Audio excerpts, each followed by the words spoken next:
আসসালামু আলাইকুম deer calculus 2 course students. আজকে তোমাদের সাথে আমরা পোলার কোঅর্ডিনেট বা পোলার মেথডে কিভাবে লিমিট ফাইন্ড আউট করা যায় সেটা দেখব। এটা হচ্ছে মাল্টিভেরিয়েবল ফাংশনের লিমিট কিভাবে বের করতে হয় সেটার একটা ক্লাস। এর আগে আমি 2 থেকে 3টা ভিডিও করছি এটার উপর, আজকে তারই কন্টিনিউশন।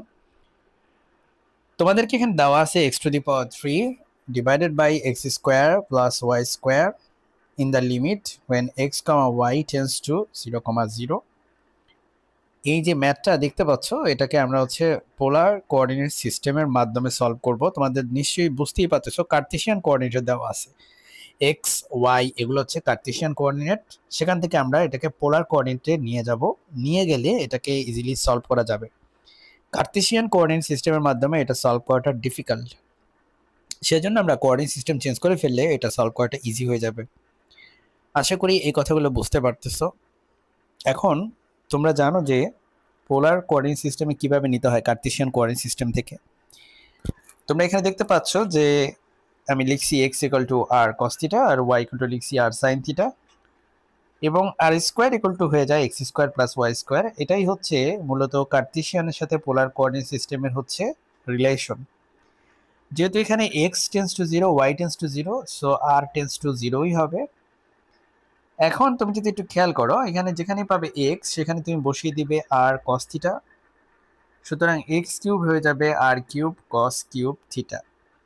আর x square plus Y square নিচে আছে, x square plus Y square মানে হচ্ছে আর স্কোয়ার, আমি আর স্কোয়ার লিখে দিলাম। আর কিউবকে আর স্কোয়ার দিয়ে ভাগ করলে উপরে একটা আর থাকে। এখন তুমি যদি খেয়াল করো যে এক্স এবং ওয়াই দুইটারই লিমিট হচ্ছে 0,0, সুতরাং আর এর লিমিটও হচ্ছে 0। এবার যদি তুমি আর এর লিমিট এখানে বসাও তাহলে এখানে পাবে হচ্ছে 0 ইন্টু কস কিউব থিটা। আর আমরা জানি কোনো কিছুর সাথে 0কে গুণ করলে সেটা হয়ে যায় হচ্ছে 0, তাই না? আর কস কিউব থিটার সর্বোচ্চ মান হবে 1 এবং সর্বনিম্ন মান কিন্তু -1, সো এটা ইনডিটারমিনেটও হবে না। -1 থেকে 1 এর মধ্যে যত মান আছে সেগুলোকে 0 দিয়ে গুণ করলে তো 0ই হয়, তাই না? সো এই যে লিমিটটা আমাদের দেওয়া আছে এখানে, এই লিমিটটার সলিউশন হচ্ছে এখানে আর কিছুই না, সলিউশন হচ্ছে 0।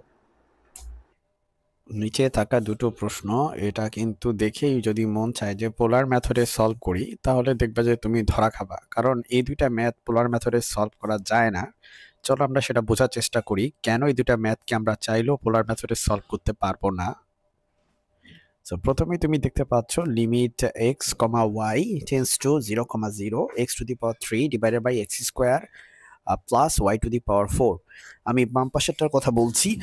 সো এখানে যদি তুমি একটু খেয়াল করো, তুমি যদি x equal to R cos theta এবং y equal to r sine theta বসাও, তাহলে আমি এখানে পেলাম হচ্ছে r cube cos cube theta divided by r square cos square theta plus r to the power 4 sine to the power 4 theta. সমস্যা হচ্ছে, আচ্ছা লিমিট তো আর টেন্স টু জিরোই হবে, কারণ তুমি এক্স আর ওয়াই টেন্স টু জিরো বসালে এখানে আর এর ভ্যালু কিন্তু জিরোই হয়। তুমি খেয়াল করে দেখো এখানে এখানে আমরা উপরে থাকা একটা আর কিউব আছে আর এখানে আর স্কোয়ার আছে, সো আমরা আর স্কোয়ার দিয়ে সবাইকে ভাগ করে দিলে আমরা পাবো হচ্ছে r into cos cube theta divided by cos square theta plus r square sine to the power 4 theta. এবার যেহেতু limit r tends to zero, তাই তুমি এখানে আর টেন্স টু জিরো বসালে উপরে চলে আসবে একটা জিরো আর এখানেও একটা জিরো চলে আসবে, তাহলে 0 divided by cos square theta হয়ে যাবে।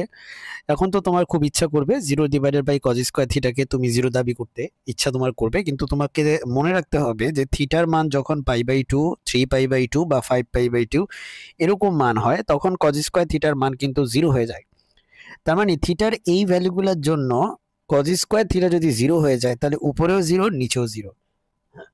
আর আমরা জানি যে 0/0 ফর্মটা হচ্ছে একটা ইনডিটারমিনেট ফর্ম, তার মানে 0/কজ স্কোয়ার থিটা দেখলেই তুমি 0 বলতে পারবা না, কারণ থিটার কিছু কিছু মানের জন্য নিচে 0 চলে আসে। সো আমরা কিন্তু চাইলে পোলার মেথডে এই মেথড তার মানে সলভ করতে পারতেছি না, তাই না? আমরা এখানে সরাসরি দাবি করতে পারতেছি না যে এটা 0, বিকজ আমরা অ্যাকচুয়ালি জানি না এটার মানটা কত হবে। এখন একই রকম ভাবে তুমি যদি এখানেও খেয়াল করো, কেন এই ম্যাথটাতেও আসলে পোলার মেথড ইউজ করা সম্ভব না, আমি জাস্ট সিম্পলি এক্স এর জায়গায় হচ্ছে আর সাইন কস থিটা এবং ওয়াই এর জায়গায় হচ্ছে আর সাইন থিটা বসালাম। এবার আমরা আর স্কোয়ার দিয়ে ভাগ করে দিব উপরে এবং নিচে। আর স্কোয়ার দিয়ে ভাগ করলে আমরা পাবো হচ্ছে আর কস কিউব 3, আর এখানে পাবো r square cos to the power 4 theta plus sine square theta.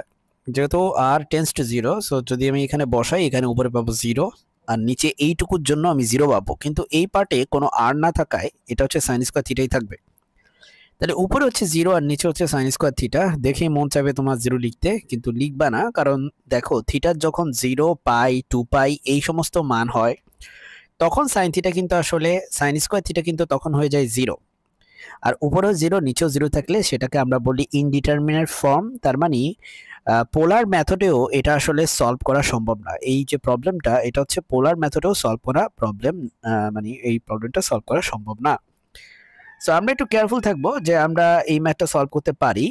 এর ম্যাথের মতো দেখতে, চেহারা দেখলেই যে আমরা পোলার মেথডে সলভ করব বিষয়টা তেমন না। In some of the cases we have seen that polar method can not be used to solve this kind of problems.